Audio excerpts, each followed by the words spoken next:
বলেন। আমরা বরগুনা ছিলাম। আপনারা শুনতে পারলাম যে শনিবার দিনগত রাত্রে সে নৌকা নিয়ে মাছ ধরতে গেছে বিষখালী নদীতে।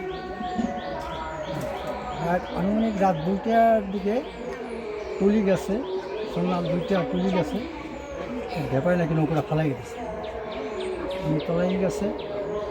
আর আমরা এই খবর শুনিয়া পরদিন রবিবার থেকে আমরা খোঁজাখুঁজি করতেছি।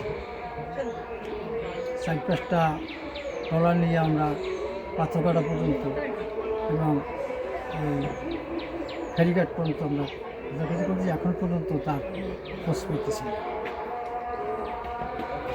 কি ধারণা করতে হলে? এখন ধারণা মানুষের যারা বলে বললাম যে নদীর ভিতরে ওই নৌকা ডুবিয়ে গেছে, খুব সম্ভব সে তলাই গেছে। এটা প্রশাসনিকভাবে কোনো তৎপরতা নেয় নাই এখন পর্যন্ত। থানায় বিক্রি করা হয়েছে, কিন্তু তারা এখানে আসে নাই এখন পর্যন্ত।